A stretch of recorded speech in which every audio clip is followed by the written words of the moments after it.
Shield Gang there, and the Shield Gang really did come out and just give a great showing here. It's a very rare thing. I mean, we haven't seen it all year long to have a grand finals without Datox FA and SK Kaleas, these big names that have really dominated the leaderboards on this side of the region.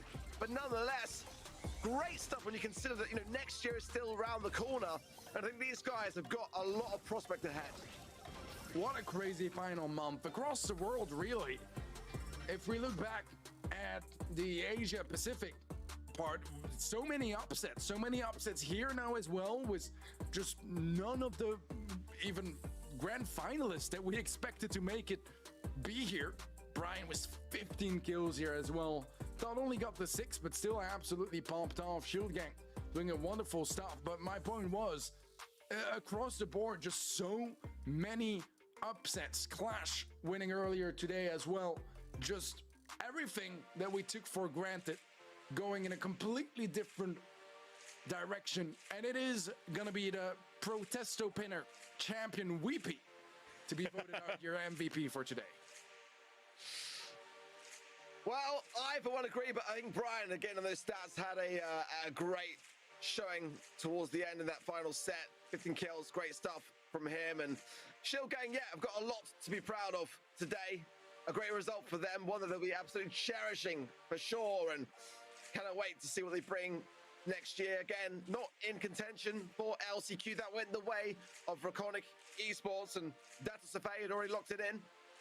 But again, a huge moment, and we're going to bring back in as well Trav as well to give us his thoughts on that grand finals. Go for it. I mean, it was a good grand finals. Don't know who said Shield Gang would win.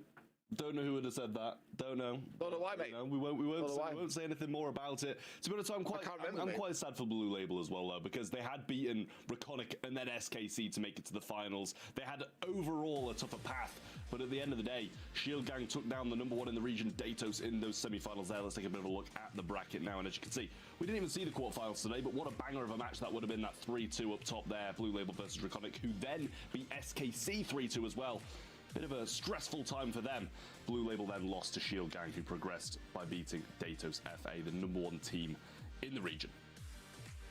Yeah, Teddy, I said from the very beginning, Shield Gang were going to take it all, and he proved to be correct as we go into our regional points leaderboard. And there it is, Datox FA at the top there. 526 points, by the way. Draconic Esports dodged a bullet today, and a big one, because SK Kaleas could have overtaken them. They could have earned that LCQ spot if they had just won the grand finals today, but they didn't even make the grand finals. Of course, Shield Gang there and Blue Label just down the very bottom were in that grand finals, out of contention for it, but all the clout for it, the money, as Trav said earlier, you know, who doesn't like money? But a great year, of course, for Datox FA and for Draconic Esports SA, your LCQ finalists. As we move on to our play of the day, Trav, take it away. This one, honestly, absolutely blew my mind. Yeah, it was a bit of a weird one, really, because we were kind of expecting such a firm victory here as well, but what a pushback this was, I will say as well, though. It was really beautiful stuff. They managed to take them all down, get Meliodas down in the split second, and that turret got melted so fast, couldn't keep him alive long enough, and then just not enough time. He even dropped his legs to get that extra speed to get forward faster, but it just was not enough for Blue Label. However, you know, they did go back and win this afterwards with 2 in a row, so you got to give them that, but at the end of the day, SKC, they put forward a great performance, almost reverse swept, but was sadly cut short.